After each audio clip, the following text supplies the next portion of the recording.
ඉදිරි ජයග්‍රහණය සම්බන්ධයෙන් ඔබතුමීගේ මොන වගේ අදහසක්ද තියෙන්නේ?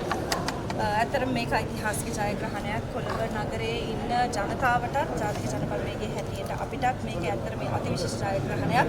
අපි ඡන්ද තිබ්බේ මැයි මාසේ 6 වෙනිදා. හැබැයි අපිට සති 5ක් ඉන්න සිද්ධ වුණා. නැවතත් මේ අපේ මේ නගර සභාව ඇතුළත තියෙන මේ ඡන්ද ගන්න. ඉතින් අපි තාමත්ම හැමදාම කියනවා වගේ තාමත්ම වමනාවෙන් හරි ලොකු අධිෂ්ඨානයකින් ඉන්නේ. දැන් අපේ වැඩපිළිවෙල ක්‍රියාත්මක කරන්නත් කොළඹ නගරයේ ජනතාවත් එක්ක අපේ ඉන්න මන්ත්‍රී ශක්තියත් එක්ක මේ නගරය ලස්සන කරන්න, මේ නගරේ ගැටලු පුළුවන් ඉක්මනටම අපි පොරොන්දු වුණ පරිදි निराකරණය කරන්න. දැන් කවදාද ඔබතුමිය සහ මේ වැඩ බාර ගන්න බලාපොරොත්තු පිළිබඳව දැන් ප්ලෑන් කරලා තියෙනවා. මේකේ නීතියානුකූල යම්කිසි ක්‍රියාමාර්ගයක් තියෙනවා. ඉතින් මුලින්ම අපි අද ඡන්දේ තේරිපත් වුණාට මේක ගැසට් වෙන්න ඕනේ. ඒ ගැසට් පත්‍රය ලැබුණාන් පස්සේ තමයි අපිට අතරම නීතියානුකූල වැඩ බාර ගන්න පුළුවන්. ඉතින් තව දවසකින් දෙකකින් මේ වැඩේ අපිට පටන් ගන්න පුළුවන්. වැඩ බාර ගන්න පුළුවන්. වැඩ බාර ගත්තන් පස්සේ ඇත්තටම අපි ලොකු වැඩ ටිකක් බාර ගන්න සිදු වෙනවා. අනිත් පරිචය කියන මේ රහස් ඡන්දයකට යාම දූෂිත ක්‍රියාවලියක් කියලා. මොකක්ද ඔබතුමාට කියන්න තියෙන්නේ? ඔව් ඇත්තටම මම හිතන්නේ ඒ ගැන ඉතාමත්ම ලොකු සංවාදයක් ගියාද. හැබැයි පනත අනුව තමයි අපි ක්‍රියා කරන්න. මම හිතන්නේ ඒ ඉන්න නිලධාරීන් ක්‍රියා කරන්න උත්සාහ කරේ.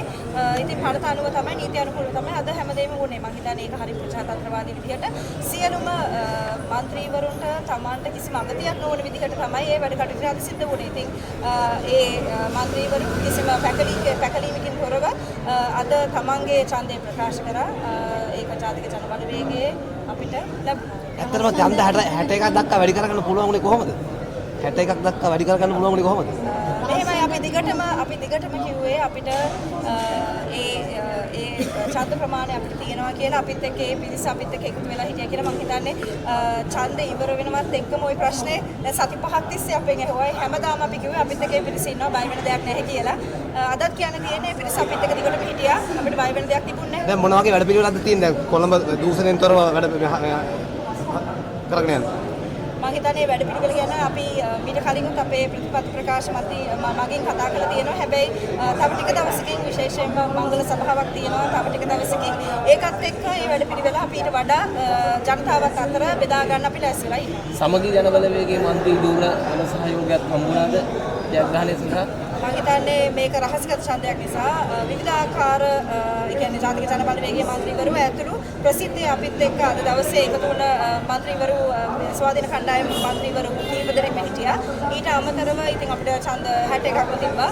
අනිකුත් පක්ෂ වලින් මම හිතන්නේ ප්‍රගතිශීලී විදිහට හිතන ජාතික ජනබලවේගයේ වැඩපිළිවෙලට මම හිතන්නේ කැමැත්තක් තියෙන තවත් മന്ത്രിවරු ඡන්ද දෙන්න ඇති කියලා අපි විශ්වාස කරනවා. තිබ්බේ නැත්නම් අවාසිතාවක් තිබ්බද නැත්නම් එහෙම ප්‍රශ්නයක් තිබ්බේ නැත්නම් මේක අපිට මොන ඡන්දේ වුණත් එහෙම ගැටලුවක් නැහැ කියන එක අපි දිගටම කිව්වා. ඉතින් එකඟ වුණා රහස්ගත ඡන්දයකට. ඒක මම හිතන්නේ විශේෂයෙන්ම අපි මෙතන කියන්න ඕනේ අනිකුත් පක්ෂවල മന്ത്രීන්ට කිසිම අගතියක් නොවන විදිහට තමන්ගේ පෞද්ගලික මතය විදා ගැනීමට පුළුවන් ක්‍රමයක් තමයි මම හිතන්නේ මේ ඡන්ද ක්‍රමය. ඇත්තටම අපි කියන්න ඕනේ මේක පනතේ විදිහට තමයි ක්‍රියාත්මක වුණේ කියලා. ඇයි ඔබතුමියලා රහස් ඡන්දයක් මෙල්ලුවේ? මම හිතන්නේ අපි කලින් කිව්වා වගේම කාටවත් අගතියක් නොවන විදිහට තමයි මේ මැතිවරණ ක්‍රියාදාමය යන්න ඕනේ. එතකොට ඒක ඕපන් යනවා නම් ඒකේ තියෙන මයිනස් ප්ලස් පොයින්ට්ස් තියෙනවා. රහස්ගත නම් ඒකත් එහෙමයි. ඉතින් මේ හැමදේම බලලා ප්‍රජාතන්ත්‍රවාදී විදිහට මේක නිසියාකාරව තමන්ට බය නැතුව තමන්ගේ ඡන්දය ප්‍රකාශ කරන්න පුළුවන් මෙන්න මේ ආකාරයෙන් කියන පොදු මතයක් එක තමයි අපි තීරණය ගත්තේ. ඒ කියන්නේ SJB එකෙත් മന്ത്രിවරුන්ගේ සහාය හම්බුණා කියන එක. මම හිතන්නේ ඒක අපිට ඡන්ද 61ක් තියෙනවා. ඉතින් ඒ 61ත් එක්ක මම හිතන්නේ එක පක්ෂවල එක එක්කෙනාට විවිධ තීරණ ගන්න පුළුවන් ඉඩකඩක් තිබ්බා. දැන් පැලවත්තර ගෙන්නලා මුදල් වලටත් ගත්ත කියලා චෝදනාව හොගියා. ඒ චෝදනාව නම් සම්පූර්ණයෙන් වැරදි. බොරුවක්. මම හිතන්නේ මේ වෙලාවේ අදර කතාවක් තිත්ත කතාව තියෙන්නේ. කරුණෙන් පස්සේ ගොඩාක් දේවල් මෙහෙම කරා කියලා චෝදනා එල්ල කරනවානේ. ඉතින් ඒ චෝදනා එල්ල කර ඉන්න පුළුවන්. අද කොළඹ නගරේ ජනතාව දිනලා තියෙන්නේ. ඒ ජයග්‍රහණයත් එක්ක අපි වැඩ කරගෙන යන්න අපි බලාගෙන ඉන්නේ. ඉතින් අපිට එහෙම අවස්ථාවක් තිබෙන්නේ නැහැ. හැබැයි රීසා සාරුක් නම් කිව්වේ මේ රහස් ඡන්දයක් ඉල්ලපු එකෙන්ම තේරෙනවා මේ පළවත්තර ගෙනාවු එකේ තේරුම කියලා. කුමන්න ගොඩාක් කතා කිව්වා මාධ්‍ය ඉස්සරහා. දැන් ඒවයි ඇත්ත නැත්ත ජනතාවට බලා ගන්න පුළුවන්. අපි ඒක ආයේ අලුතෙන් මම හිතන්නේ කියන්න ඕනේ කියලා. කෙටියෙන් කියන්න අපිට මේ කොහොමද කොළඹ හදන්නේ? අර කිව්වා වගේ අපි මංගල සභාව පවත්වනවා ඊළඟ දිනකදී.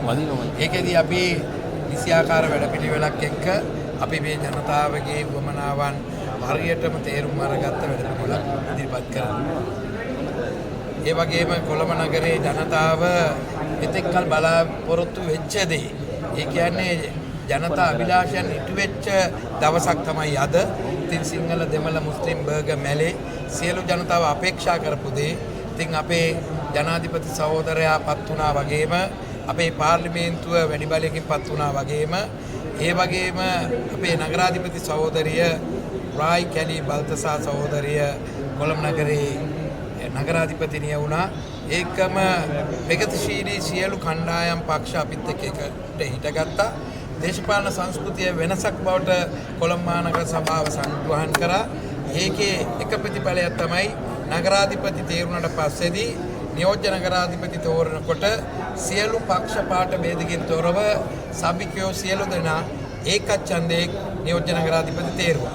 අන්න ඒක තමයි අපි බලාපොරොත්තු වෙන මේ දේශපාලන සංහිඳියාව. අපි කල්පනා කරන්නේ පොහොසත් රටක් හදන්න, ලස්සන ජීවිතයක් හදන්න. අපි හැමෝටම එකට එකතු වෙලා වැඩ කරන්න පුළුවන්, hina වෙන්න පුළුවන් ගැහැණු මිනිස්සු හදමු. ඉතින් අපි මාධ්‍යයටත් අපි ආරාධනා කරනවා ඒ වගකීම ඉටු කරන්න. ඒ කියන්නේ ඔබ තමුන්නාන්සේලාගේ මාධ්‍ය භාවිතාවත් මේ රටේ මිනිස්සු hina වෙලා සතුටින් ඉන්න පුළුවන් තැනකට ගන්න කියලා අපි යෝජනා කරනවා.